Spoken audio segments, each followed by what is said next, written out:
All right, here we go.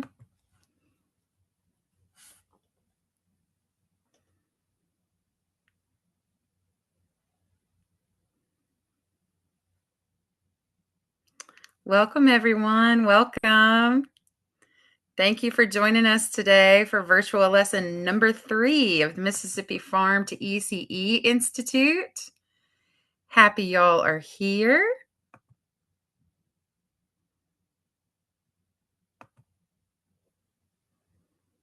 We're going to give it about 2 more minutes and let folks join us as they're able.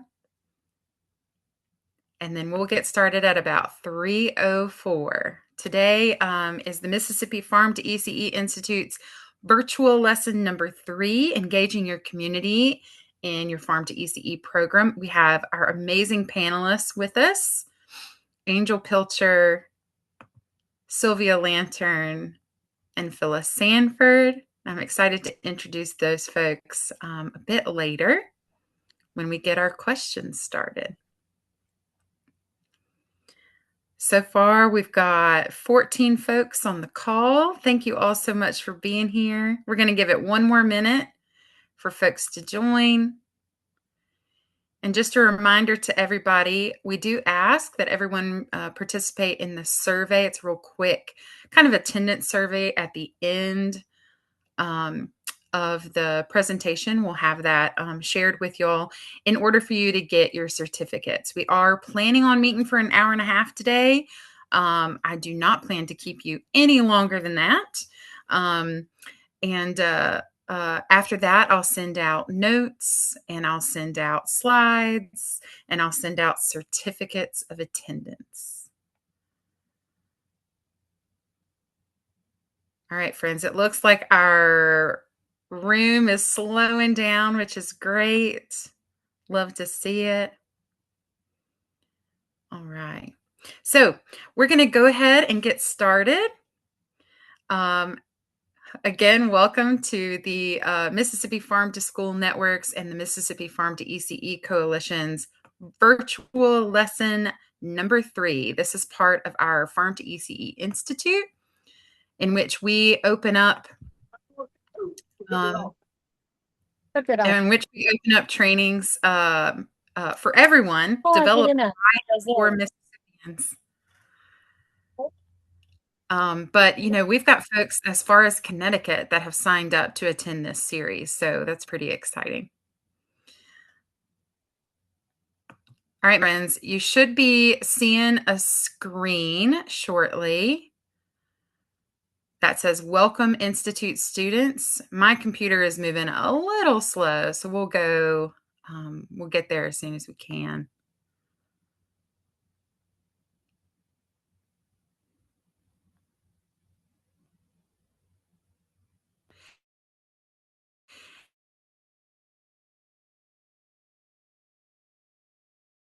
My teammate, Mary Jo, waiting room and let folks in as they come in. That would be a great help.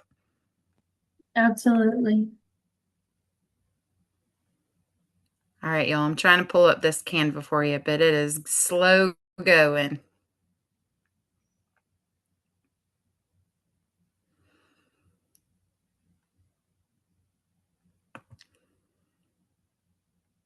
Thank you all for your patience as I get this pulled up.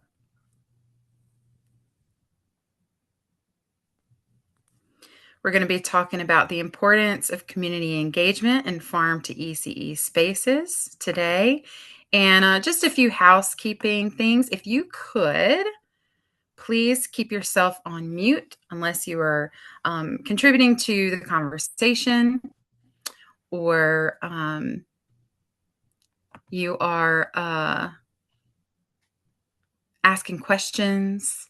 That would be great. That helps kind of cut down on background noise and helps folks to see. All right. I got it pulled up on my end. I hope you all will be able to see this shortly. Thanks so much again for your patience as I work to pull that up. Welcome, Institute students, to virtual lesson number 3, engaging your community in Farm to ECE.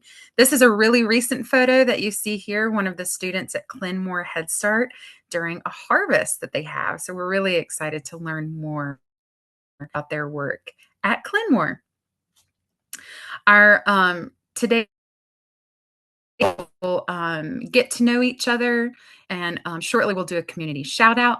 We'll talk about MFSN programs, our team, what is Farm to ECE, and then we'll dive into our panel with Angel Pilcher, Phyllis Sanford, and Sylvia Lantern. But first, I want you to shout out, forgive me, I want you to shout out your community in the chat. So we've got a number of folks on the call. If you could radio out your name, your pronouns, if that's something that is important to you, where you are located, and the organization or organizations you serve. We'd love to hear from everybody in the chat, and it's a great networking opportunity too. Often on these calls, we'll get to see each other, and we'll get to meet friends that are doing similar work in our communities and figure out how to work together. My name is Eddie Dingus. My pronouns are she or they. You can use them interchangeably. And I am the Farm to Early Care and Education, the ECE Programs Coordinator for the Mississippi Farm to School Network. And this is one of my babies, the Farm to ECE Institute. Of course, it was developed by and for Mississippians. And we connect with folks both on the ground and in the ether, in the virtual space, by offering technical assistance and support for those that are interested in developing their farm to school and farm to ECE programs. We also support farmers across the state in developing revenue streams and further connecting with their communities. And we have a special place in our hearts for the support of minority farmers, small farmers, Black, Indigenous, and farmers of color. So I hope you all are shouting out your communities in the chat. And another thing that I want to say, that I want to give voice to, is we're looking toward it's Juneteenth Eve. So we're really excited to be celebrating Juneteenth with our communities tomorrow. I hope you all are planning on some Juneteenth celebrations and attending those and lifting up our Black neighbors and community members on this day. If you have any Juneteenth plans you'd like to share in the chat, please get it out there. I myself am going to an event tomorrow in Memphis at a place called Bloom Pharmacy, and that's not with a PH, it's with an F, so it's like pharmacy. And there's going to be a DJ and local music and a flower bar, local food, all kinds of fun stuff for us to ring in the day. So I hope y'all are looking forward to a celebratory occasion too. I wanted to take a brief moment to introduce those of you who might not know to the Mississippi Farm to School team. We are a statewide organization that, as I said, works to connect children ages 0 to 18, the children that the people that care for those children, and farmers, particularly small farmers and minority farmers, with one another to improve and strengthen the Mississippi food system. Our director is Umi Jenkins. She's located on the coast. And on the call with us is Mary Jo Conley, our marketing and outreach lead. She's also located on the coast. Then in the Mississippi Delta, we have Sydney Bush Turnipseed, our associate director. That is her real last name, which I love. It's like she was destined for this work. And then, of course, there's me, the Farm to ECE specialist with the Mississippi Farm to School Network. Another part of what I do within my job here at MFSN is I facilitate the Mississippi Farm to Early Care and Education Coalition.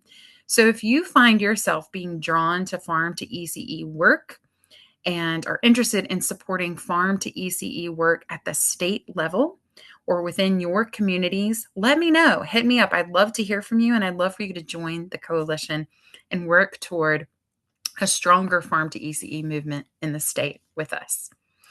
We also have a number of programs going on at the Mississippi Farm to School Network. So this is a little bit about those. We have Mississippi Sprouts. This initiative, it's our second year. We've got a number of Mississippi Sprouts participants on the call. Welcome, y'all. So happy to see you. If you're a part of Mississippi Sprouts, maybe shout yourself out in the chat or do a little heart emoji or a celebration emoji so folks know where you are. Funded through Healthy Kids, Healthy Futures, a part of the Nemours Children's Hospital Foundation, which is all up and down the East Coast. The Mississippi Sprouts program provides support to ECEs throughout the state of Mississippi to help catalyze and grow their farm to ECE programming. It is an incredible sight to see these programs who have directors incredibly energized by Farm to ECE, but not entirely sure where to start or don't have budgets committed to Farm to ECE programming, get a little bit of seed money, pun intended. In year one, it was $3,000 per program. In year two, it was $2,500 per program. And then to see their Farm to ECE programs flourish with this little bit of dollars is really, really wonderful. And we have two of our three panelists are Sprouts participants. The Mississippi Farm to School Network, we also, a few years back, we received a donation of hundreds of garden beds from some kind folks that were going out of business. And we turned their donation into the garden bed distribution program. So we offered garden beds and gift cards and technical assistance to learning programs across the state of Mississippi over the last year and a half or so. And as of this month, we've supported more than 170 Mississippi learning programs by giving them garden beds and some of them gift cards in order to start or supplement their farm to school or farm to ECE programs. You now are taking part of one of our programs that we're so proud of, and that's the Mississippi Farm to ECE Institute, which endeavors to support the advancement of farm to ECE programming by bringing y'all together. So ECE professionals, technical assistance providers, businesses, farmers, state agencies, all community partners. We hope to bring y'all together so that we can share knowledge and build connections. Please stay tuned to your email inboxes if you're attending today for an announcement about our special final lesson, which will happen on August 20th of this year. And then I believe I said earlier, if you participated in at least 2 of our 4 virtual lesson opportunities, you will also be shouted out during Farm to School Month in October during our graduation ceremony, and you'll get a certificate as a Farm to ECE mentor. And then finally, and we're really proud of this too, another funding opportunity that we got this year through Healthy Kids, Healthy Futures, the division out of Nemours Children's Hospital, is a program we like to call PALS, or the Physical Activity Learning Sessions. Mississippi was the 23rd state to join the PALS movement across the U.S., and we're happy to put ourselves on the map when it comes to early childhood physical activity best practice. If you want to learn more about PALS, you can download in English or in Spanish physical activity self-assessments for you and your early childhood center.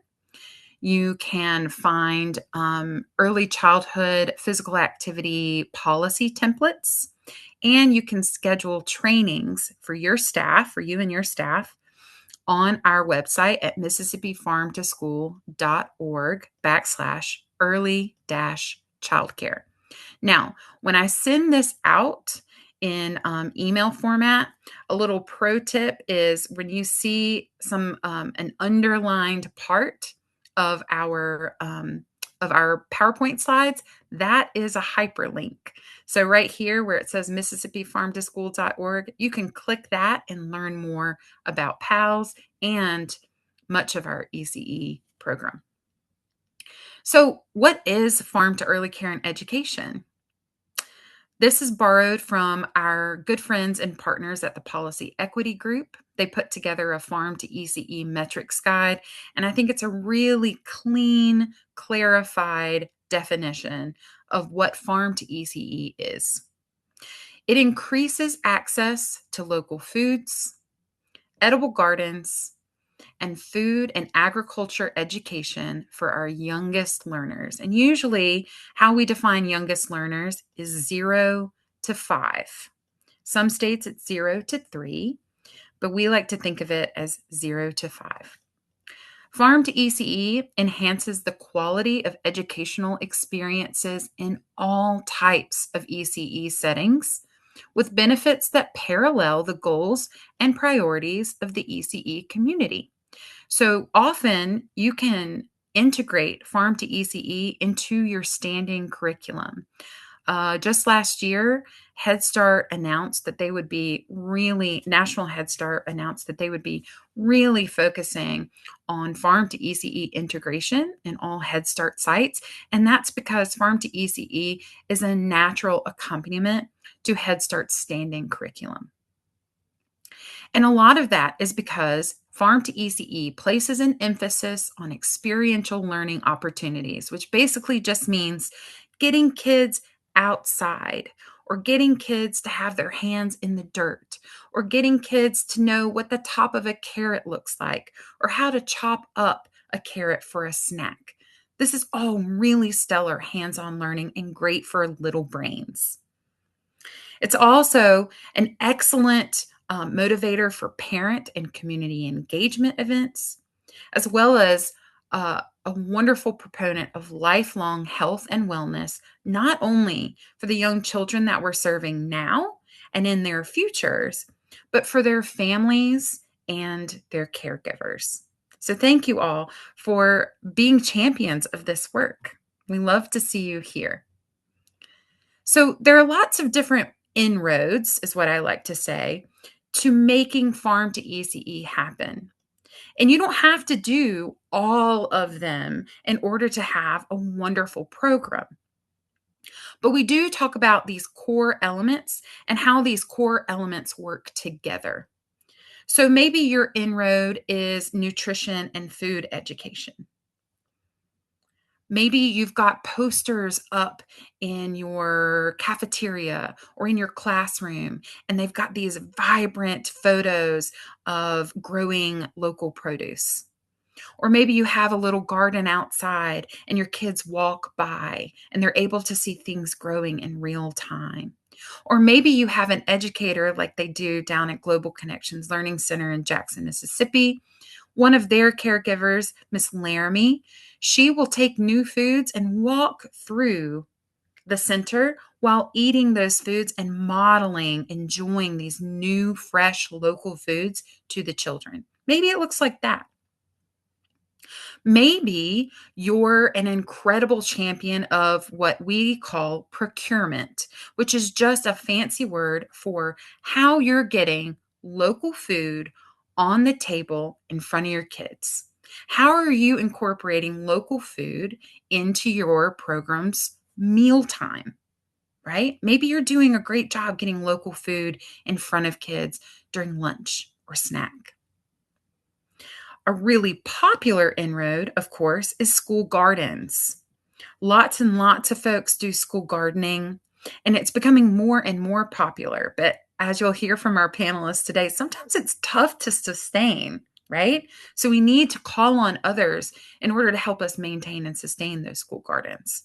But that's a stellar inroad. School gardens are a great way, like we were talking about earlier, to get kids outside or get their hands in the dirt if your garden is inside. It's a great opportunity for gross motor skills or just like big movement, right? And like I said, you don't have to have all three of these going at once. That can be overwhelming. But over time, if you're able to incorporate all three of these core elements into your farm to school or farm to ECE program, education centering nutrition and ag, procurement or local food sourcing for your food program, and school gardening, that's when we see the needle move. That's when we like to say we see kids win, farmers win, and communities win. Because that's when you start to see a strong local food system, a strong local economy, and strong and healthy futures for your kids, your caregivers, and their families. So, why is community engagement important to Farm to ECE? I imagine many of you can already answer this, but I wanted to take a moment to cover this with you.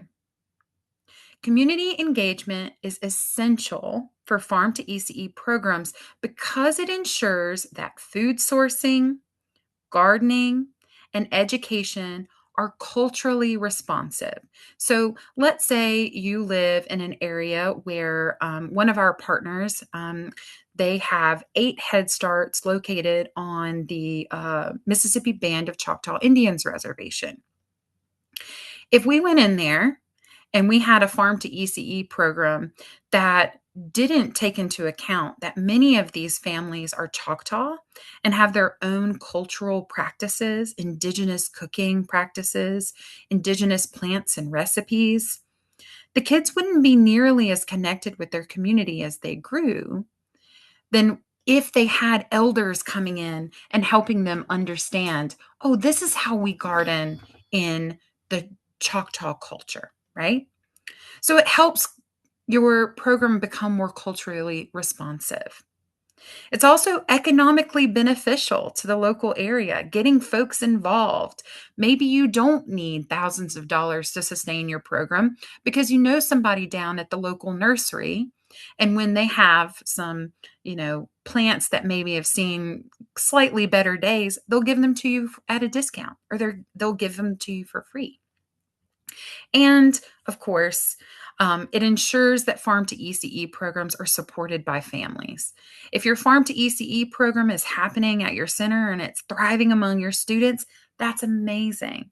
But think how much stronger it could be when you invite families into the fold, when you have picnic days where you garden together or have taste tests together. Because then you're directly connecting children's learning to their real world. So here are some other parts, the other like core pieces of why community engagement is important in Farm to ECE.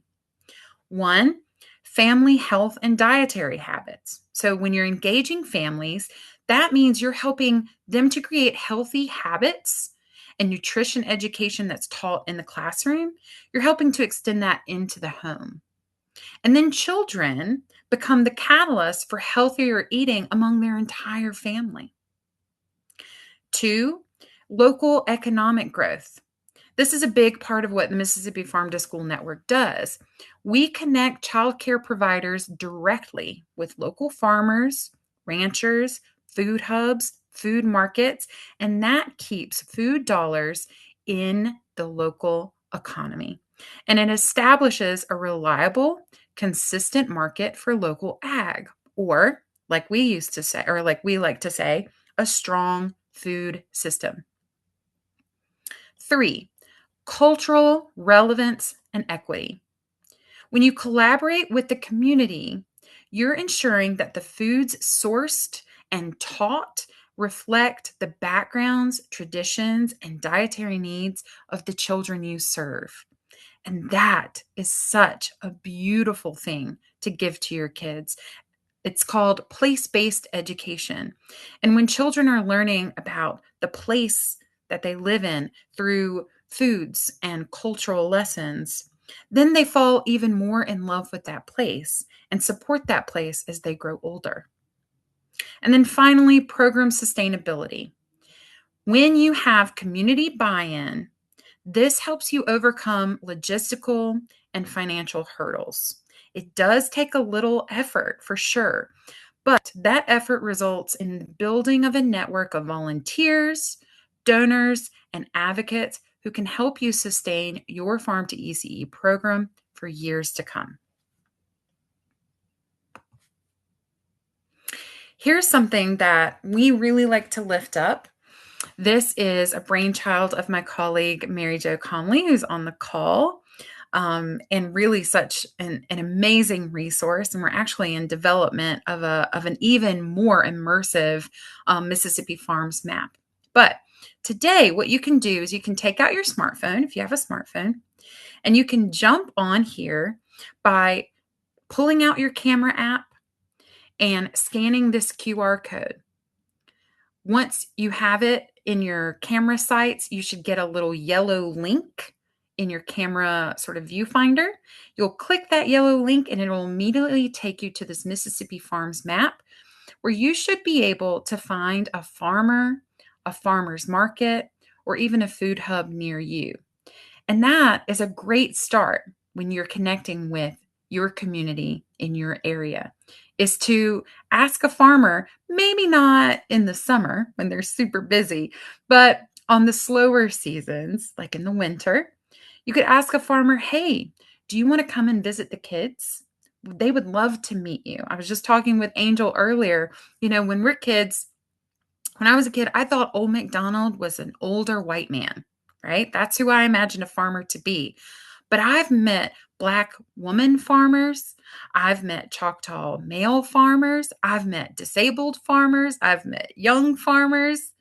I've met all kinds of farmers. And this is an incredibly culturally responsive way you can connect local ag and career discovery with your classroom and your students. So please take advantage of this map. We hope that you will. All right, y'all. So now that we're at 3:30, we've got an hour left. I wanted to let y'all know we're going to ask some questions of our amazing panel of heroes. And then in the last little bit, we'll have some time, about the last 15 minutes or so, for you to ask questions. So please save up your questions in your minds. I hope you will. And please help me welcome Angel Pilcher, who is the farm founder at Center Hill High School in DeSoto County. Phyllis Sanford, the director of Clen Head Start, Coldwater, Mississippi.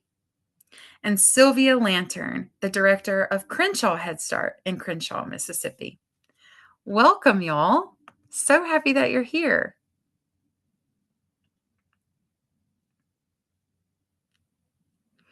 All right, my friends. So what I'm going to do is I am going to stop sharing, and I am going to ask some questions of our panelists. So without further ado, I have a question. One moment. I have a question for you, Angel.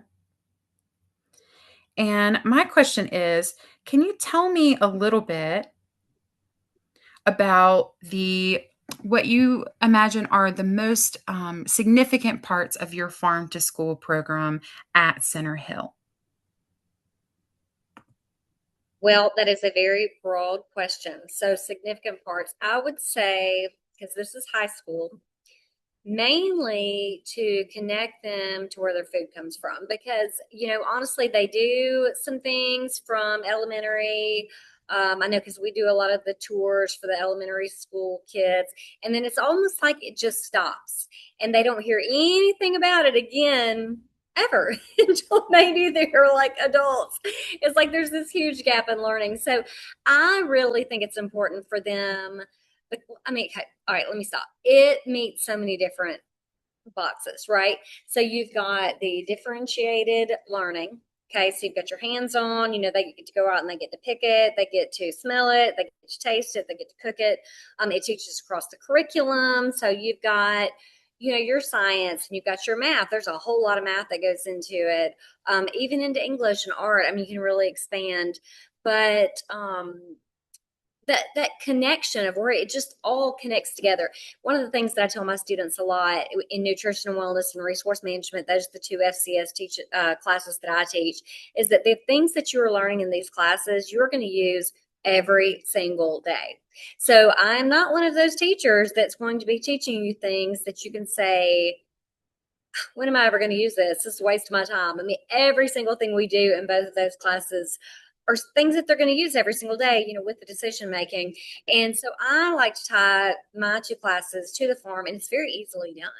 I mean, everything that's out there is easily tied to nutrition and wellness and resource management, two of the main FCS courses. So I'm not sure if they answered your question or not, but I think that those things are very important because you got your critical thinking, your collaboration, your problem solving, all of those 21st century skills that are so important, that are really arguably lost by a lot of these current students. And so you have to really hit all of those, with, CTE, career and technical education, which FCS, Family and Consumer Sciences, is part of. So it's just constantly trying to connect everything that they're learning all throughout school, from K through senior, to real world choices that they're making.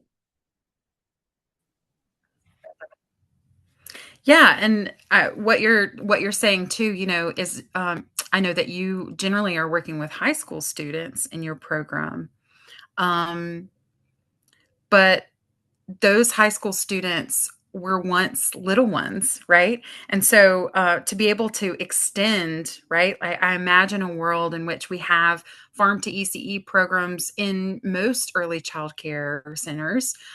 So most children are, participating in those. For you to have this learning extension available to them in high school so that they can build on those skills is massive, right? That's such a great, I think, privilege for the students in your care and in your classrooms, because then they can go out into the world when they're older and grow their own, right? There's a lot of like food sovereignty and the understanding of their local economy that you're giving to these kids.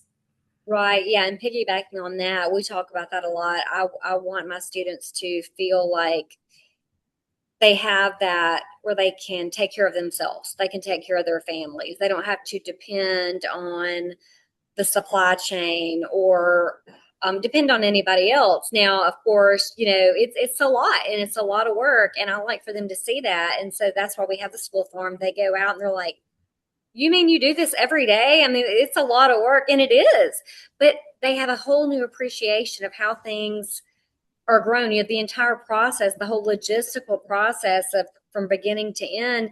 And I think they have a whole new respect for that, in a lot of cultures. And even, when I was young, you prayed, thank you for the people, the hands that brought this to us. And a lot of times that is lost. And to appreciate all of those different steps along the way, I mean, it is a lot. And when they actually get to go out there and get hot and get dirty, and carrots, for example, we of course, unfortunately, a lot of these things are harvested during the summer when we're out of school. But in a perfect world, if you were year-round school, they would be able to plant them and watch them grow and harvest them and get all of the dirt off and scrub them and chop them and blanch them and freeze them. I mean, it's a big process. And when even though I don't get to do that with mine because they're only have them for 9 weeks or 18 weeks if they take nutrition, wellness, and resource management, I can at least say, these are the things we did. These are the things we, how we grew them, and they understand how it's done. So, and try to really instill into them how much work goes into this final product. And it's hard sometimes to reach these high schoolers and to have a passion for it. I think that's what really gets to them. That's when they go, oh, wow. I mean, if she thinks it's important or she's really excited about it, maybe this is something I need to look at. So that's kind of what works for me. But, everybody's different. But anyway, just want to throw that in there. Yeah, and just to kind of call back to your point earlier in the chat, right? You're helping these kids to develop a sense of like they're going to be the adults that know what a carrot Right. looks like from the top, right? Right. That's really, You know, really important. lesson. Yeah, I love that. So next, I'm gonna pivot over to director Sylvia Lantern. Sylvia is again the director of Crenshaw Head Start in Crenshaw, Mississippi. Welcome, Sylvia. Happy you're here. Thank you.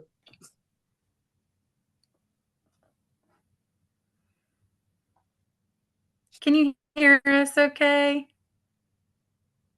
Say that again. Okay, good. I gotcha. Okay.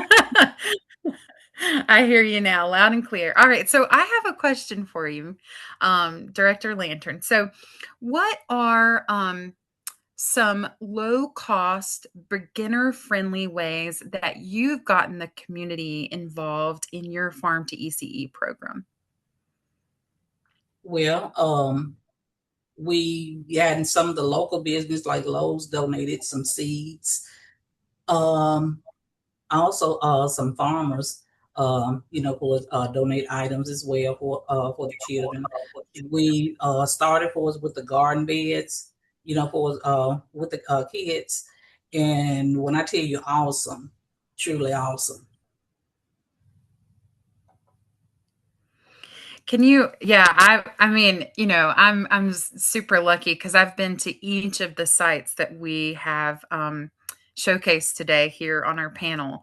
And y'all's programs are outstanding, not just your general sort of learning educational programs, but your farm to ECE and farm to school programs are out of this world.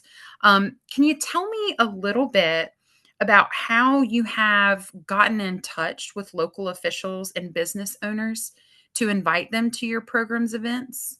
Where we host what you call a leadership luncheon, and we invite local officials, clergies, state representatives, business owners, people of that nature. And we have the children to perform, for us on that particular day. We discuss with them the importance of partnershiping for us with the program. And what else? It'd be an awesome day for that day. You let them introduce, for us themselves, and not only that, for us as they come in, you welcome them and be enthused and stuff for us about it, so that way that they would really, really, for us want to buy in for us to the program. And we also give them a pictorial look of activities and functions that have taken place, for with the program, so they can see firsthand, for what goes on. I have been to one of these events and it's really beautiful, y'all. But really, Sylvia and her team, and Sylvia has such an amazing, sort of gentle, engaged leadership at Crenshaw Head Start. And the team always seems just so excited to participate and to support the events that include local community members. But y'all will host it in your center cafeteria, and your nutrition staff will often cook in the cafeteria for the community members that you've invited. And then you have such beautiful decorations. You also, the last one that I went to, you had the children sing a song or read something, so the children were showcased and they're learning. It was such a beautiful way to bring the community in and show the community how appreciated they are. Um, I have a question for you about that. When, I think some folks get nervous about reaching out to local business owners, um, hosting an event. What if I can't do enough? What if it's not special enough? Right? What would your advice be? Or what would you want other ECE providers and directors to know before they decide to host an event like this? Well, make phone contact with them and do a discussion, for us, let them know, for us how this would benefit the families and especially the children in the community, because that's what it's all about, bringing, one another together. And, just like I said, you just gotta put everything, for us into it, and let them know, hey, the difference that we can make, for us with all us working together. I think that's beautiful. And phone is so real. Nobody checks their email. But if you got their phone number, you can reach out. especially not folks that are doing, local officials, elected officials, that sort of thing. They have a full email inbox. Just try and Mhm. give them a little cold call. Yeah. I have a question next for Miss Phyllis, but first, I know me and Miss Phyllis earlier we were trying to check her mic, and it wasn't doing too well. Miss Phyllis, are you Hey, there? I'm here. Can you hear me? Okay. You can hear me? Oh, Yes? I Okay. can't hear you, my love. Can anybody else hear Phyllis? I can I hear. can, Oh, yes. great. It Okay. might be you. Others? Is anyone else unable to hear Yes. Can hear Phyllis? her. I can hear. Although it has the wrong name on there now, I don't know what happened with that. But Oh, I got you. I hear you. okay. I had to switch phones. I got my husband's phone, so Okay, and good, good. okay. But Well, hey welcome. everyone. So this is Director Phyllis Sanford. Phyllis is her and her organization, the Clen Head Start in Coldwater, Mississippi. They're a Mississippi Mhm. Sprouts 2 participant, and Sylvia Land. Yeah. They're a Mississippi Sprouts 1 participant. So we're so happy y'all are here. Thank I'm so you. happy that you could be here. Welcome. I've got a question for you, Miss Phyllis, and that is Okay. I would love to know a little bit, for those that are unaware, I would love for you to tell us a little bit about the folks that are like the everyday helpers in your Head Start's garden program. Who are those folks? Okay. We have Mr. Kevin Knox, who is an excellent helper. Actually, I don't think our garden would be in the position it's in without him. We would have one, but I don't know if it would be as well organized and growing if it was not for Mr. Knox. But Mr. Kevin Knox is a former Head Start employee. He's a former principal and a former music teacher for Coldwater for Tate County and Senatobia school system. And Mr. Knox worked for us, but Mr. Knox worked for the community garden in Coldwater. And that garden is so beautiful and it's there for the community to enjoy. And we did an extension of that community garden at the Head Start Center. So initially, and I don't know if I should be saying all this yet. I don't know if that's the question. I'm talking. But we wanted to do an extension of the garden. We wanted to do a garden for our center. And initially, the first year, we received garden beds from the Mississippi Farms to School. And the raised beds. And so we put the beds out and we just going to try something small. And we put a few products out there and they just grew, grew, grew. So our aldermen got involved, our board of aldermen got involved and they donated us beds, which were handmade out of some plastic barrels or something that they made, and we were able to plant those. And we started seeing just an array of beautiful plants growing, food growing, and we involved the children, allowed them to come out, help us plant. So the community just got involved. We involved the parents and oh my God, we've had an awesome experience with this garden. I think it's an award-winning garden that we have. I wish I could put pictures up, but I'm not that tech savvy, so I can't do it. But we've had a lot of help from the community, and I think that if we did not have that support from the community, our garden would not be what it is. So yes, Kevin You're Knox, here. yeah, but Kevin And I, Knox I has think been a big too, help. Hmm. I'm sorry, go ahead. often you get no, it's just my tech, so I apologize if I speak over anybody. I'm also just feeling excited. So I think often, when you have dreams to build a garden, it's usually about one person that's Mhm. really, really excited and kind of pulling everybody else along, right? Mm-hmm. But when you can find those other champions in your community that are excited too and loop them in, just like you've done with Mr. Knox, the Board of Aldermen, that's when you start to see your bandwidth get bigger, right? Mm-hmm. Because you don't have to be there all the dang time, you know, Right. and you start to see it really flourish. I have Yeah. a follow up question about the board of aldermen. How did they get wind of your garden? Mr. Knox. Uh huh. Okay.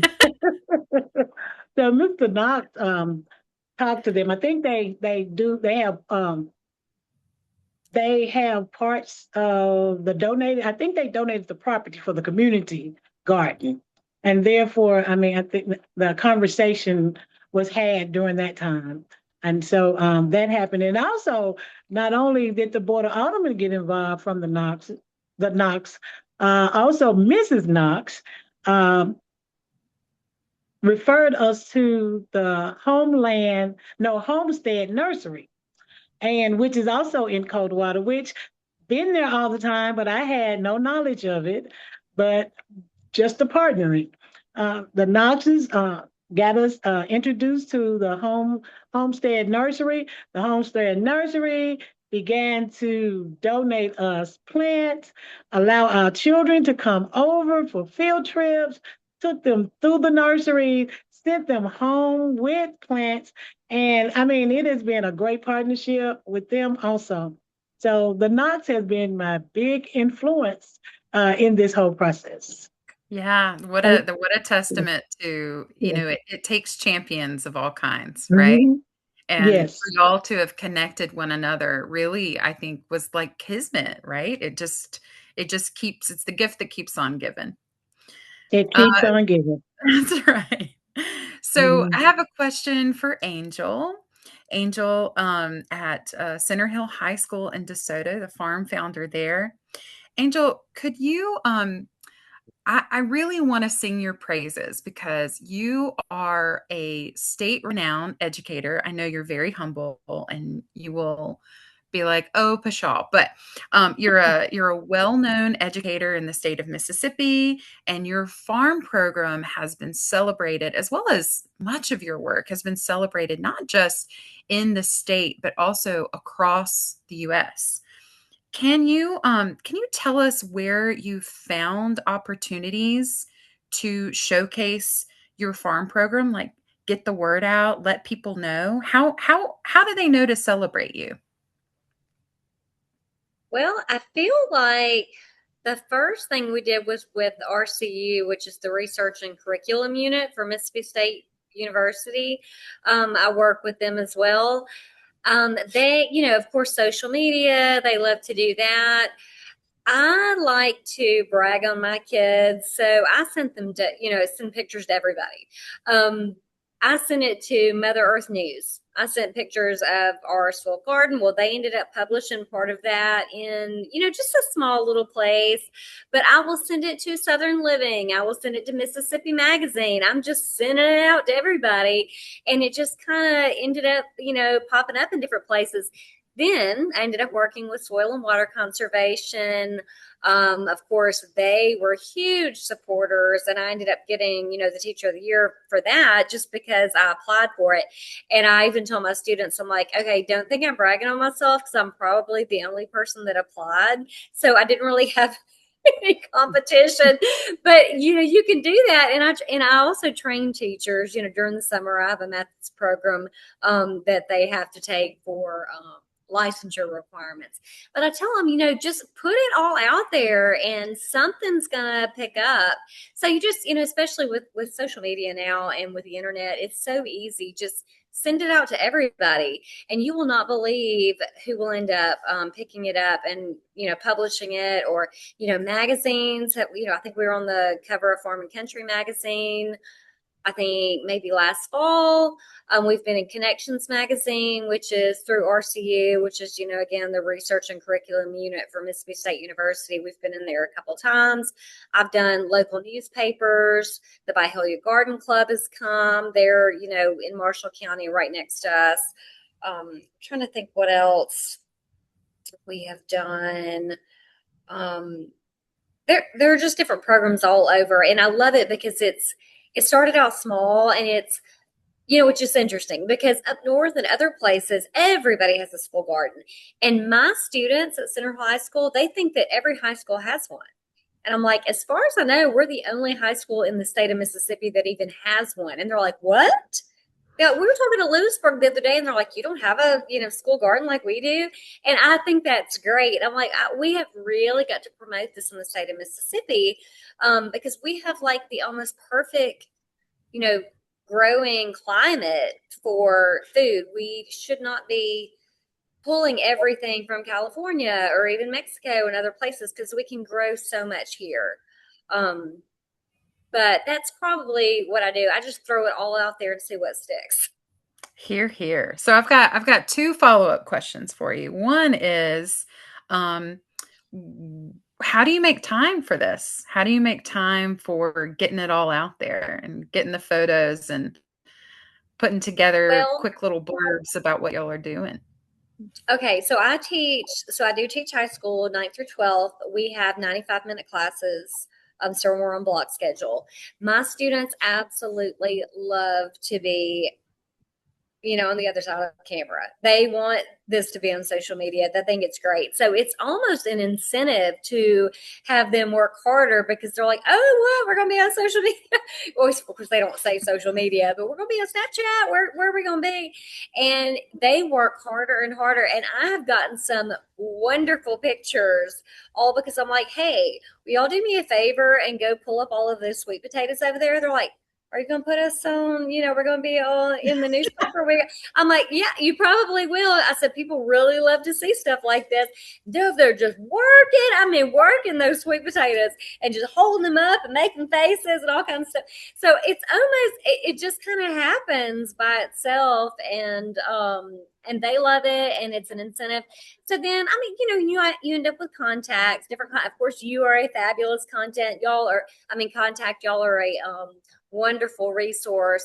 And then I just think about people in the past who have really enjoyed it, with FCS, Soil and Water and Conservation, Farm Bureau, Mississippi State Farm Bureau, Ag in the Classroom. Those are great resources. They love to put things out there. There are things that you can apply for. You can win awards. And again, there's not a whole lot of competition.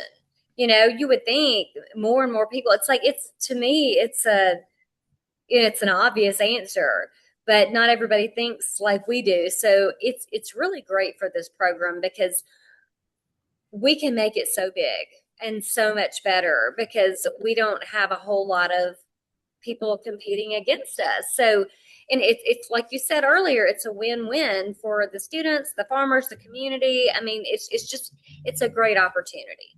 I don't know if that answered your question, but You absolutely did. And it's got me thinking about other stuff, but I'm thinking about if in a Head Start situation or in an ECE program, if maybe you don't have high schoolers that are gonna pose for the camera or could take photos, but you could have families. You could invite family members an event and have them take photos and then share them with the director. Or you could even have your teachers encourage them, hey, you can have your phone if you're taking photos of the garden. yes, there are several TikTok videos, I guarantee, that are out there if you can find them. I'm no telling. Yeah, I'm sure there are. But I also wanted to ask Angel, do you feel like your program being showcased and celebrated and you doing this work to get in touch with publications and organizations, do you feel like that has brought any like funds or any different kinds of support or resources to y'all? Definitely. Michael Hatcher and Landscape is right around the corner from us. He actually donated, it was a $50,000 learning garden. I did not even apply for it. They came and told me it was like a surprise. And I was like, what? I mean, I was so excited, and I'm still excited about it. It was phenomenal. Just because he said, it's a long story, and it goes back to like Elon Musk's brother. I can't remember his name, but he did a big thing called the Big Green. It was several years ago. I know you've seen it, the learning garden that they donated. But he said, y'all have done so much, for making, this is something that everybody can see, that we wanted to donate that to you. So they built it, they put it in, and it was a wonderful addition to what we already had, with the chickens and the turkeys and the ducks and the rabbits. And it was, more about the garden and not so much with the animals. But it's just been great. I mean, everything grows great. We have done carrots and cucumbers and watermelons and onions and garlic. I mean, you name it. And, like I said earlier, we can grow just about anything in Mississippi. We've done even peanuts, which, they're a little tricky because we're way up, we're almost on the Tennessee line. But I just love for the students to see how much we can do here, because you can't do that everywhere in the United States. They have this little bitty window, and if you're on the coast like Mary Jo, you can really do a lot. Y'all's You window can is keep even bigger going. than ours. Yeah. But it's I don't know, I just love for them to know that, hey, you know what, you can take care of yourself. You can find out, you can know what is in your food. You can know, you don't have to worry about pesticides or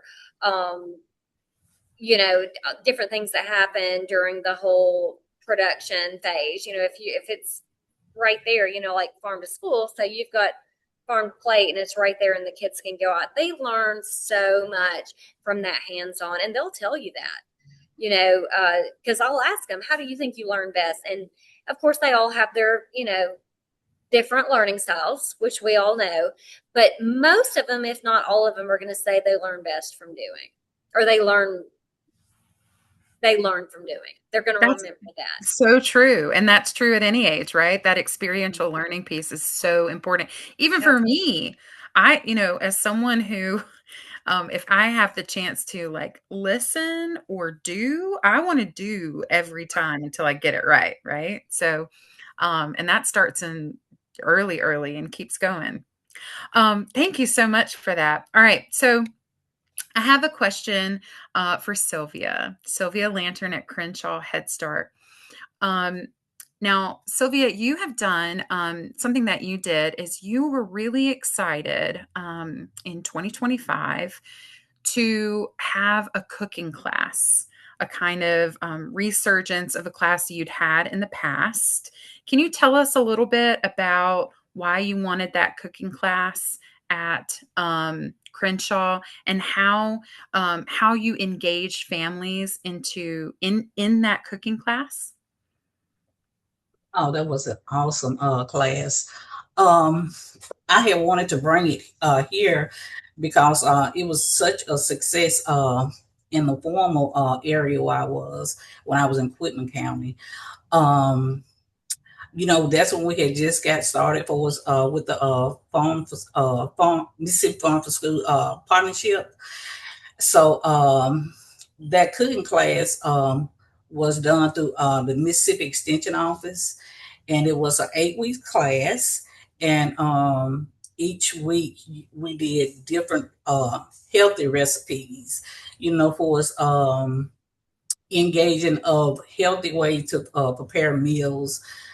We had a couple of the children involved for us with their families as well for us with the cooking class. It was so awesome.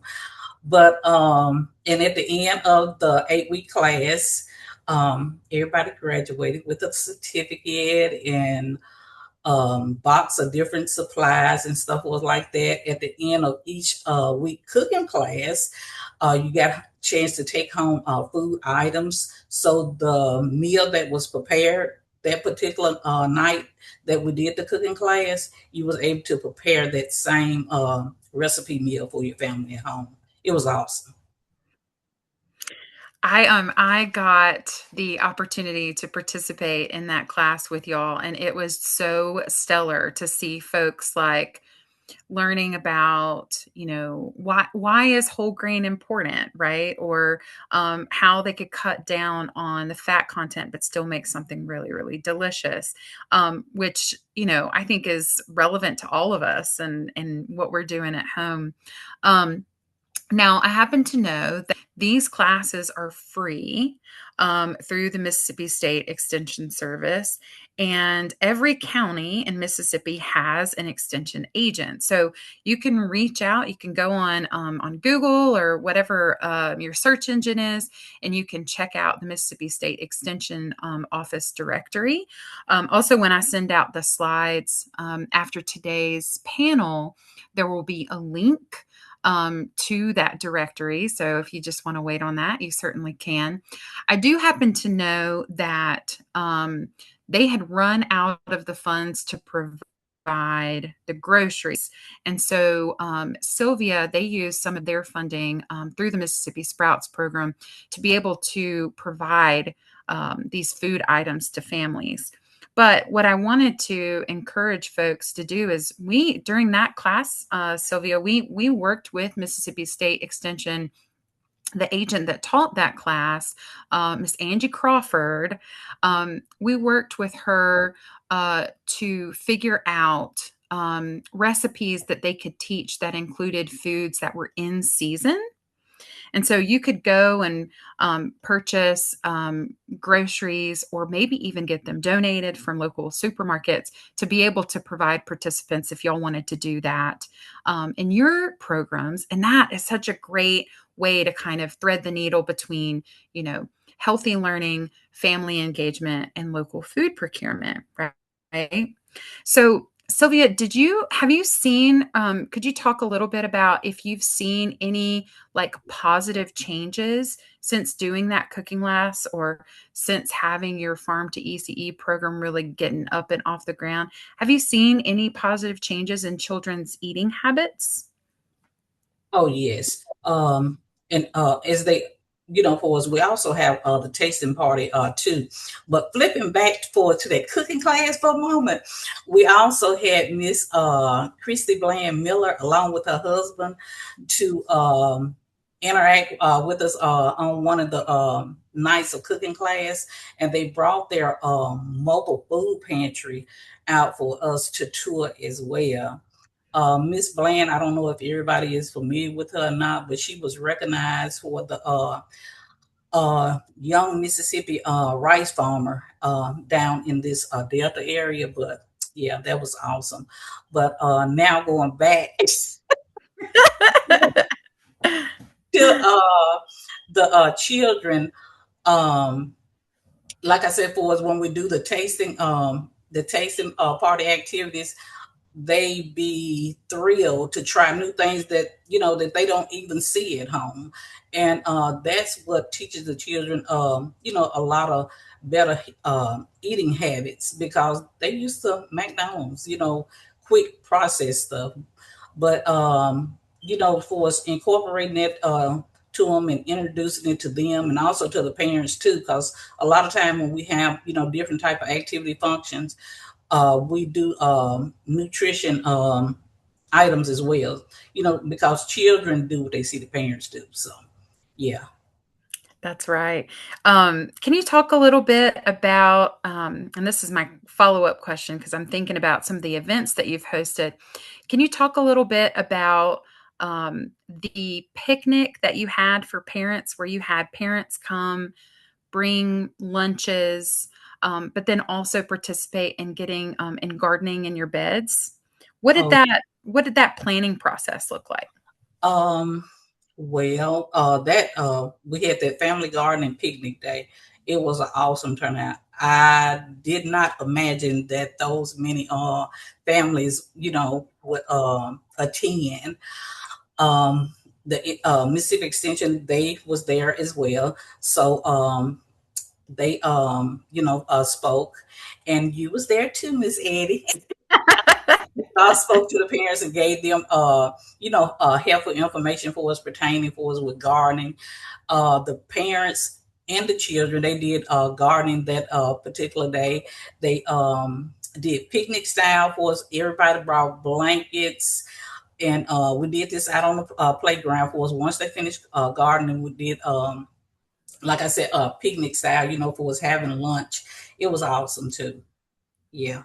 Yeah, and that was such a great way, to Yes. at Crenshaw and at Clen, you'll have incorporated your gardens into your playground spaces so that the Mm-hmm. kids are able to um, see the garden, be around the garden, even work in the garden. But if they don't want to be a part of that, they can leave and they can go do something else and be physically active elsewhere. And it's all within a safe space. So having that picnic event and gardening event in your playground was a stroke of brilliance. That was great. Thank you. Um, We also held a family market. Now that it was super, super awesome. We set that up in our multi-purpose room and invited the parents and the children. They went around, for us observe all the different vegetables, different produce and everything, and they shopped as though they had that like grocery store experience. For us, the parents and the children, for us collaborating together, for us, like I said, seeing items that some had never even seen before. Yeah. that's so true. Yeah, I'm so glad you brought that up. And um, y'all's participation in that was really a pilot experience for the Mississippi Farm to School Network. And it worked so well. It was such a beautiful model that we ended up not only hosting a mobile market at West Tallahatchie Head Start down in Glendora, Mississippi. Another one of our Sprouts participants, Miss Angie, wanted to be here today, but she was on vacation. But we're also planning to host one at Clen in the fall. Excellent. And a little bit more about what these mobile markets look like, y'all. For those that are unfamiliar, they are a little expensive, but you might be able to crowdsource or find a donor, somebody that can support. But what we did is we offered $750 to a local farmer or a local farmer's market in the area of the Head Start. And then what we did, and I could certainly share the contract with you, is we contracted this local farmer to provide local seasonal produce at the Head Start program. So the farmer team would come in, they set up, one of our farmers even brought 3 chickens and eggs.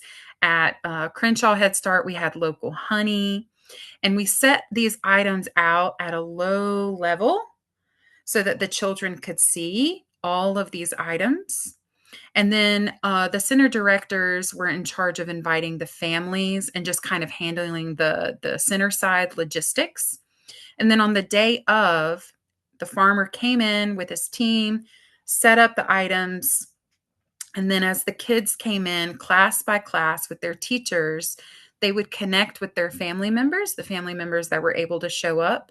They would be given a shopping bag and they could go through and pick items that they wanted. And because we had already paid the farmer, all of these items were for free, right? So it was up to them to be able to, if they wanted a passel of sweet potatoes, they got a passel of sweet potatoes. I believe at Crenshaw, everybody left with a ton of greens.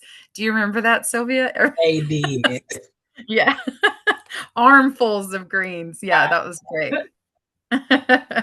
Yeah, and that is such a great model for an event. Like I said, it can be kind of costly at 750, but maybe like Angel says, or like Phyllis says, if you're able to connect with your local government or local businesses, or if there's somebody in your town who's just really energized about the work you do, the worst thing that they could say is no. You could certainly ask, right? And see if they wouldn't support that. And that's such a great event to kickstart, inviting the community into the fold of your Farm to ECE programming. Thank you for sharing that, Director Lantern. So as we kind of get down to the end, I want to make sure that we've got room for folks' questions. If if folks have questions. So I'm going to ask a final question. That final question, the final question for you, Angel, is let me find here what I've got. So what common challenges would you say folks could expect when you're inviting community members into your program? Okay, do you mean like physically into the program or? Good question. I guess in my mind, I was thinking physically, but in Yeah, your case, folks from far and wide are thinking about it. So I think, however, it's just most relevant to you. Are there any right. challenges you didn't anticipate that you're now like, woo, pro tip? Right. Well, okay. Well, one that we were talking about earlier is, I'm going to try to say this in a positive way. You have to be really careful when people say they're going to do something and then they don't do it. You got to have a backup plan. That's probably the first one that sticks out because I have that happen a lot with our farm. Oh, hey, we would love to come do some work. I mean, even like our school board, okay, we would like to come and have a day and we want to come clean out the beds and get them ready, and it just doesn't happen. Or we're going to come next weekend and then it just doesn't happen. So you have to have a backup plan. It's not necessarily a bad thing. It's just you appreciate the generosity of their time and their effort, but you do have to have a backup plan. And of course, with especially when you're talking about little ones, they can't just come when they want to. They have to depend on somebody to drive them there, right? So even with my students, some of mine don't drive yet. They don't have their driver's license. But that's probably a big one. It's the follow through. And you've always got to go back and make sure that things have been done, because the last thing you want is to do all this work where you have gotten the grants, you have gotten the soil, you've gotten the beds donated, you have prepared the soil, you have planted the plants and they have grown, and then they don't get watered and they all die. And then all that work has been done and it's gone, and you have to start completely over. And just understanding, I guess, that that's part of it. You have to be very flexible. Just as a teacher in general, you have to be flexible and just know that that's part of the process. That's probably the biggest thing. I don't know if that answered the question or not, but It does. Yeah, here. And like you said, folks' intentions, gosh, and just like them acknowledging that the program exists. That's huge. Thanks so much for that, right? But having people on standby or having a plan, like you said, a plan B or a backup plan is always a great practice. And that actually brings me to what I think will be the last question for me, y'all, just in the interest of time. And that is for you, Miss Phyllis. So we talked earlier about how you connected with Mr. Kevin Knox and his wife, with the Board of Aldermen. I know that y'all, and I've been with your classes when they go and visit your local nursery there in Coldwater, which is absolutely beautiful, or it's near Coldwater, and the children get to go, and y'all, they even have koi fish at this place, so the kids are absolutely rapt. Like, their attention is just completely focused. And I know that y'all have done this before, but to Angel's point about how you have folks that, aren't showing up, or you need to have, these other champions in place to make sure that your garden is sustained. How would you suggest staying in right relationship with the folks in your community to keep their interest? Okay. First, I neglected to say that we have partnered with one of our local farmers, Richardson Farm. And Mr. Richardson provided us with, when we initiated the first garden, he provided us with all of our vegetables or produce to plant. And so I think we have to keep a good relationship where that you don't just visit them or talk to them when you want them to do something for you, but you have that connection where I invite them to other activities that we have going on at the school, whether it involved the gardening or something else. I have actually, I invite a lot of our people out to just come and read to our children.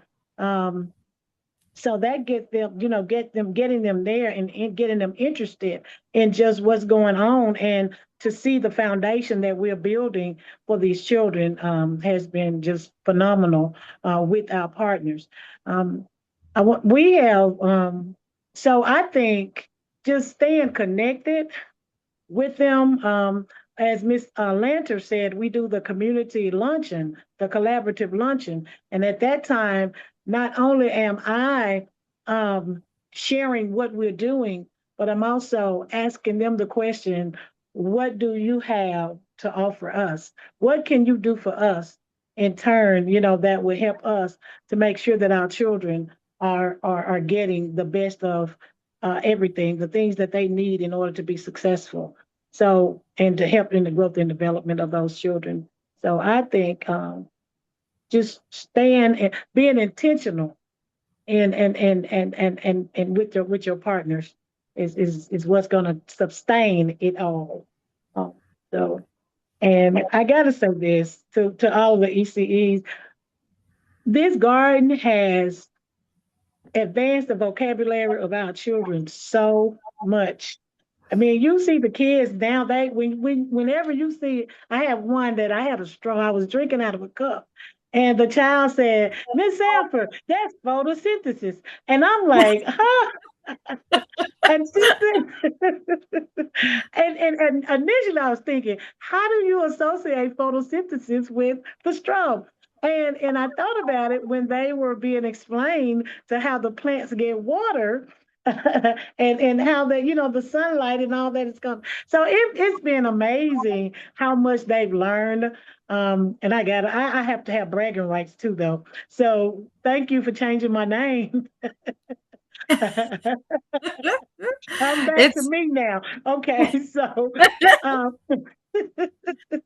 but our children love this garden so much, and I think that's a big seller because they actually helped us plant the garden, them and their parents. So they were a part of the initial process, and then for them to come back and get the vegetables, to get the produce, and take it home and cook it. And we even had our children to go out. We have cabbage, onions, tomatoes, which tomatoes are not ready yet, but some are. But tomatoes, peppers, potatoes, we have so much going on in that garden, in those gardens, and the food is great. So we've actually had the kids to go out after they've gotten where they could be eating. We went out. We had the kids to I cut them. I didn't allow them to cut, but I showed them how to cut, me and others, and then we had them to take them into the kitchen and go through the process of cleaning and washing and then showing them what takes place before they actually get to the table. And we also took them on a trip to the Walmart, to the local Walmart. Walmart has partnered with us to let us go into their produce section. And so the children get to learn and see wow. vegetables that they've never seen before. And we don't allow them to just get the things that they're used to. So they take eggplants home. They take, just items for them, for their parents to see something different and to try to expand their taste, because the children only get what their parent give them. And we try to tell them how important it is to try new foods, and that point taken. Our parents would say, my child will not drink anything other than whole milk, or. So I had to show them that we serve skim milk, 1% milk.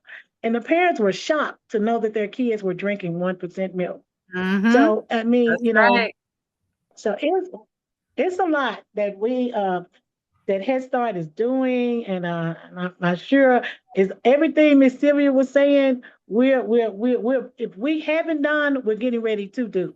Um, so I am thankful for her having the program, and I'm definitely thankful for Mississippi Farms to School Network for all that they're doing for us. Because on my initial onset, Ronna Martin, and I have to give her a shout out. She tried to introduce me to Mississippi Farms to School. I told her I was going to do it, but I didn't because I thought I didn't have time. Listen, Because I things really thought that happen. I didn't have time. Mhm. Mm-hmm. Yeah, And that's and right. and so she was very she kept pushing us, pushing us. She would call, did you do the application? Did you do the application? So finally we did. And we did get a gift card to go and do some things. Mr. Knox, at that point, I invited Mr. Knox on the very front end. And then we decided we wanted to do some things on our own. And it has been phenomenal. We are proud. I wish that you all would go to Claremore Head Start and look on our page and see our garden, see our plants, and to see the labor of these children. I mean, it has been awesome. Oh, I that's such a beautiful way to wrap this up is, you know, the testament that you've brought that even though it may feel like you don't have time, when you do things with intention Mm-hmm. and you invite folks in, folks from your community and you work intentionally to build community, you can start to make it happen, and it grows into this really beautiful thing that impacts the children's lives and families' lives too. Thank you all for sharing that. All right, y'all. So in these last few minutes, I do want to ask if anybody has questions. So as you're formulating your questions, I want to remind y'all to stay tuned. If you registered for the Institute, you'll get an email from me in the next few weeks and it'll include a special announcement about our final lesson number 4, our final Farm to ECE Institute lesson, which is slated for August 20th. And remember, if you have attended 2 or more of these virtual lessons, you will be honored this October, which is Farm to School Month, as a Farm to ECE mentor. So I hope you will make sure that you've participated in the survey so we can count you.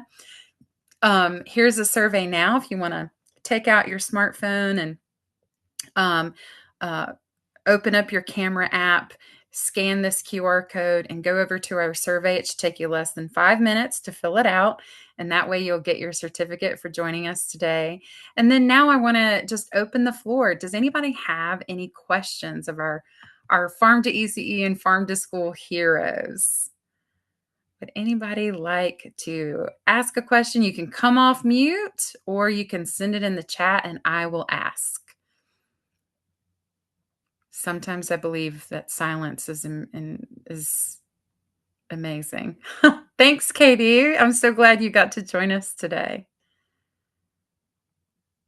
Have a good evening and happy Juneteenth, all, if you've got to go soon. Thank you. All I right, want to y'all. say So, to Miss Angel, when I grow up, I want to be like you. who did you say that to? To Miss Angel. Oh, yeah, right. She is an inspiration. You Yes, I all are. love Got what to you're give doing. yourselves credit. Yes, I love what she's doing, especially with those high school students. Oh, Um, you are so sweet. Thank you. I've got some good kids. Thank you. and I can Miss see Sylvia, that. I'm copying off of you. We're in this together, girl. But listen, y'all, you know what we say Have a at little. Mississippi Farm to School? We say that if you can copy and paste it, copy and paste it. There's no reason to just redo it, from the Reinvent. ground up. Miss Eddie, Yeah. I want to see, can I, I'm still learning at this, to the Zoom, a little clip that I want to share with everyone, if I can get it to. Yeah. Can you email me and I'll share it with folks?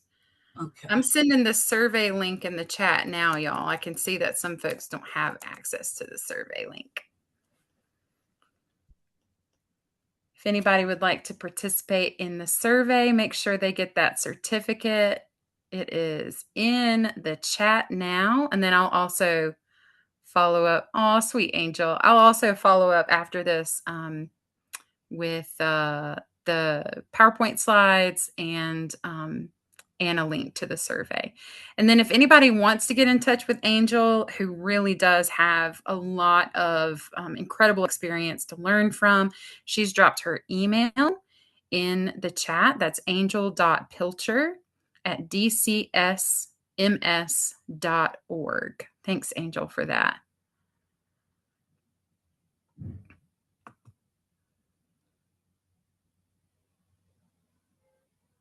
All right, folks. So, as I said, when after we finish this up, I'll be sending out these PowerPoint slides to everyone. If there is an underlined bit in any of the slides, that is a hyperlink. You can click that hyperlink and go find that resource. We have some resources here on the last page, including our networking page on Facebook. So if you're part of Facebook and you want to join up with some other farm to school and farm to ECE folks, you can connect there.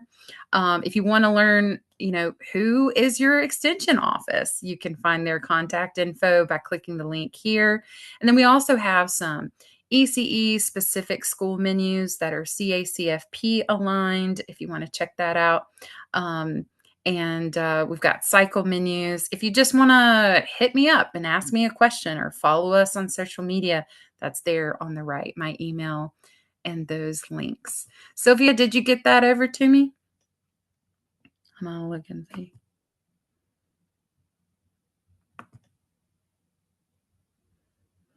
If you want, Sylvia, what I can do is I can link it to folks in the email that I send out after so they can get that. Okay. All right, everybody. That is it for Farm to ECE Institute virtual lesson number 3. I appreciate you all so much, and special extra wonderful thanks to our amazing Farm to ECE and Farm to School heroes, Angel Pilcher, Phyllis Sanford, and Sylvia Lantern. Thank you all for your amazing work. We are in complete awe of you. Please take care. Have a lovely summer. Have a good one, everyone. Thank you. Thank you. You as well. Thank you. Thank you. Happy Juneteenth, everybody. Thank you. Yes, happy Juneteenth. Thank you. Shout out Susan Powell. Thanks so much for being here. We appreciate you for all you do too. Bye, everybody.